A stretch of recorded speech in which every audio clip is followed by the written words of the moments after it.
1979. O Irã explode em revolução. O povo exige liberdade, o fim do Shah e uma nova nação democrática. Mas seus sonhos são sequestrados. Do exílio, o Ayatollah Khomeini retorna, prometendo justiça e independência. As massas, desesperadas por mudança, confiam nele, sem saber que estão trocando uma autocracia por outra, ainda mais absoluta. A doutrina de Khomeini, Velayat e Faqih, concentra todo o poder político e espiritual nas mãos do líder supremo. A paisagem política diversa do Irã é esmagada.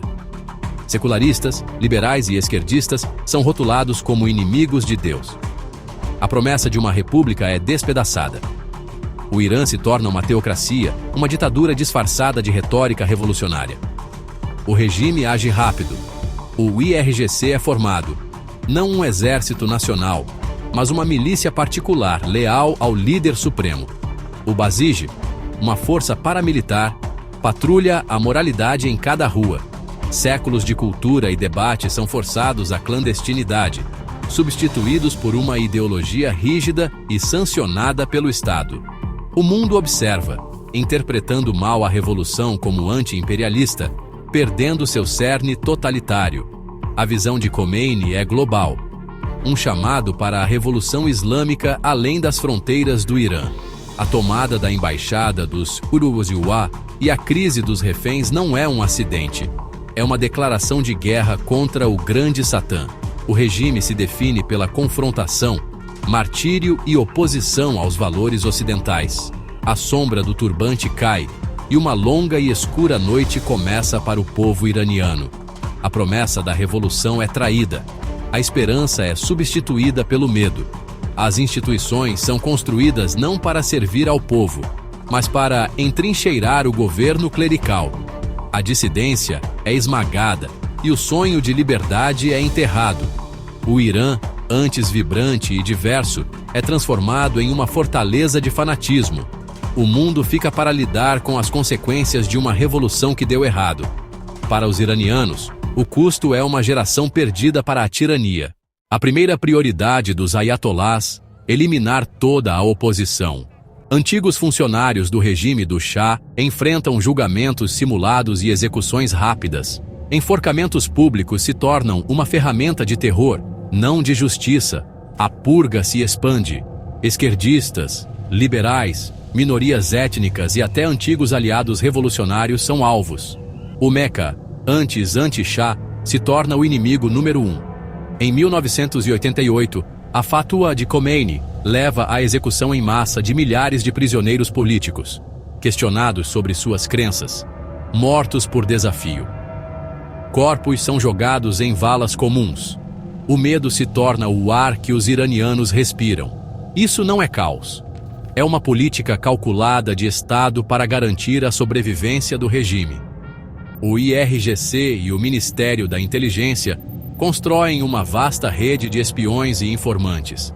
Vizinhos traem vizinhos. Crianças são ensinadas a denunciar os pais. Prisões arbitrárias, tortura e confissões forçadas se tornam rotina. Prisões como Evin simbolizam a crueldade do regime. O objetivo? Quebrar a vontade do povo, atomizar a sociedade e prevenir qualquer resistência organizada.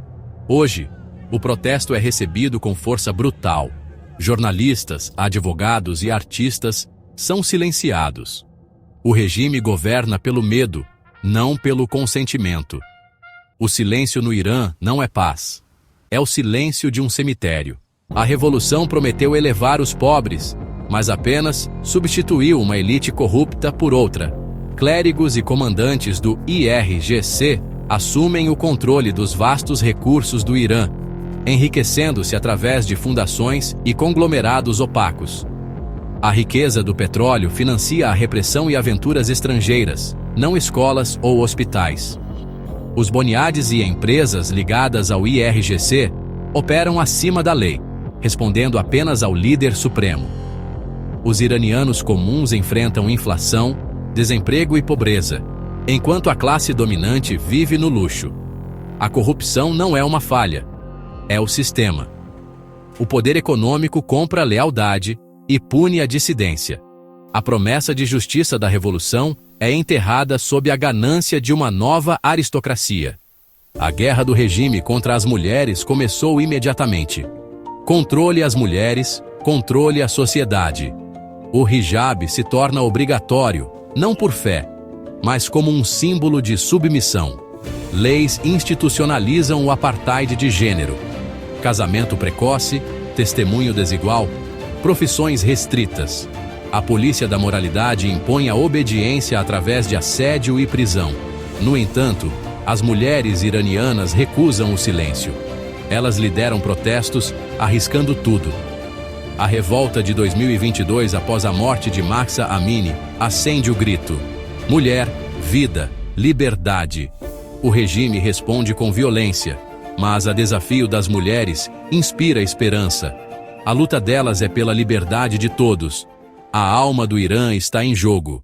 A doutrinação do regime começa cedo. Escolas se tornam fábricas de obediência.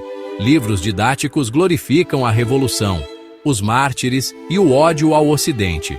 Crianças são ensinadas que morrer pelo regime é a maior honra.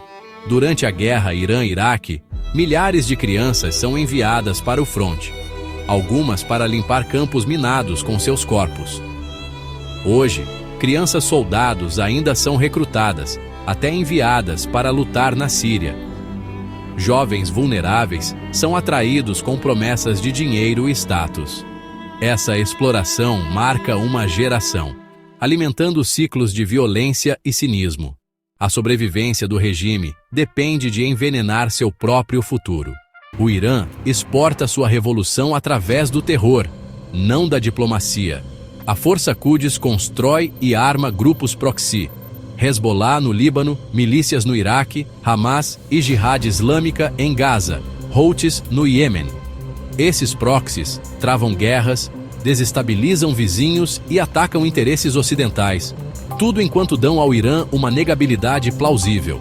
O Hezbollah, a joia da coroa do Irã, ameaça Israel e realiza ataques em todo o mundo.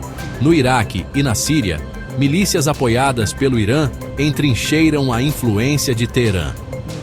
Os Houthis atacam a Arábia Saudita e o transporte marítimo global com armas iranianas. A rede terrorista do Irã é global, alcançando a Europa, a África e as Américas. Apoiar o terrorismo não é uma política secundária. É a identidade central do regime. Por décadas, o Irã buscou armas nucleares sob o disfarce de energia pacífica. Locais secretos, pesquisa de armamento e engano revelam o verdadeiro objetivo: a bomba. Um Irã nuclear não impediria o conflito, encorajaria a agressão e a chantagem. O acordo nuclear de 2015 não conseguiu parar o programa. O alívio das sanções alimentou mais terror. Desde 2018, o Irã acelerou o enriquecimento, aproximando-se do urânio de grau armamentista. O mundo enfrenta uma contagem regressiva. O tempo de ruptura agora é medido em semanas. Um Irã com armas nucleares desencadearia uma corrida armamentista regional e tornaria a guerra no Oriente Médio uma realidade aterrorizante. As apostas não poderiam ser maiores. Israel sozinho nunca duvidou da ameaça iraniana. Para Israel, uma bomba iraniana é existencial. A sobrevivência é inegociável. Israel trava uma guerra de sombras, assassinatos, sabotagem, ciberataques e golpes de inteligência atrasam o progresso nuclear do Irã. As operações ousadas do Mossad expõem as mentiras do Irã e ganham um tempo precioso. Israel deixa claro, agirá sozinho se necessário para prevenir um Irã nuclear. As FDI enfrentam os proxies do Irã em todas as frentes, da Síria a Gaza. Israel se destaca como a única democracia da região, um baluarte contra a tirania teocrática. Sua vigilância protege não apenas a si mesma, mas o mundo da catástrofe. A resposta do mundo ao Irã tem sido fraca. Apaziguamento, negação e diplomacia falha. O engajamento e o alívio das sanções apenas fortaleceram o regime e financiaram o terror. A hesitação ocidental encoraja Teherã e trai os bravos manifestantes do Irã. O regime vê o compromisso como fraqueza, não boa vontade. A ameaça agora é urgente. Um Estado nuclear, patrocinador do terror, à beira do abismo.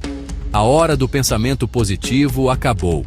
Apoiar o povo iraniano e deter as ambições nucleares do regime é um imperativo moral e estratégico. A história julgará aqueles que se afastaram enquanto a tempestade se formava.